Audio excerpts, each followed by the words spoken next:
Quatrième. Nous sommes le 1er août 2017. Je signale que je suis toujours à la recherche d'un avocat pour traîner l'État devant la justice pour non-assistance à personne en danger. Je suis toujours torturé. Je n'ai évidemment jamais donné mon consentement pour être torturé. Donc il continue à me tirer dans les yeux, dans la tête, dans le cœur. Et nouveauté, il me tire maintenant dans la gorge et dans le ventre. Depuis hier, ça a eu problème au niveau de la gorge. J'espère que je n'ai pas chopé un cancer. Dans l'émission True News aux États-Unis, il y a un des intervenants qui s'appelle Zach, qui est un jeune de 26 ans et qui vient d'être hospitalisé pour des problèmes cardiaques. Et ils ont trouvé à l'hôpital qu'il avait un cœur anormalement gros. Alors Zach, quand on te tire dans le cœur avec des armes à énergie dirigée qui s'appellent aussi armes micro-ondes, ton cœur gonfle. Donc il faudra en faire part à nos légistes en France que quand ils trouvent un cœur anormalement gros, ça n'est pas une crise cardiaque, c'est un assassinat. Comme nos légistes marchent main dans la main avec la CIA, je me fais peu d'illusions.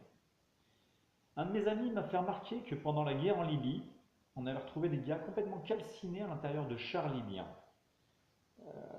Il m'a dit que ça ne pouvait pas être un lance-flamme, parce que si ça avait été un lance-flamme, on aurait forcément retrouvé des traces noires sur les parois du char. Or là, le char était nickel, extérieur, intérieur.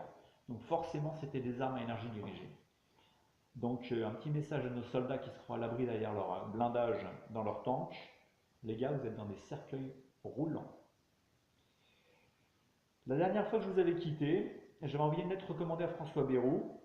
Et direct, ils avaient fait remonter l'affaire des emplois parlementaires soi-disant fictifs pour lui mettre la pression. Tout de suite après, j'ai envoyé une lettre recommandée à Nicolas Hulot, c'était le 19 juin. Et là, tout de suite après, ils ont fait remonter l'affaire EDF.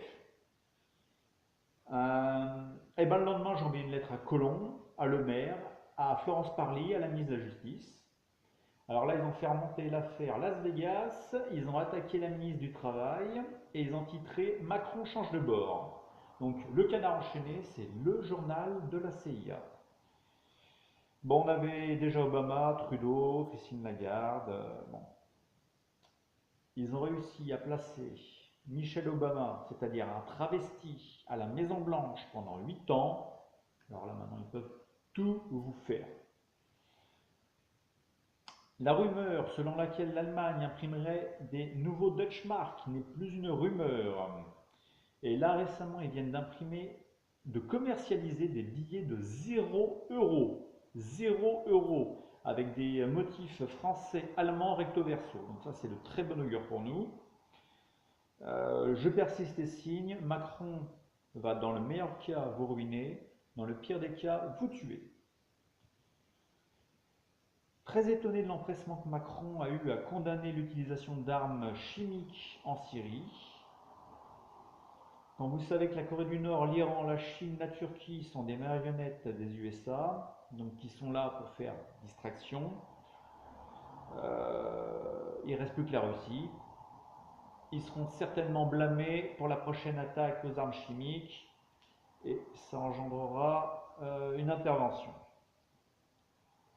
Je termine avec Soral qui a demandé l'asile politique en Corée du Nord. Alain, la Corée du Nord reçoit des millions et des millions de subventions venant de The United Kingdom.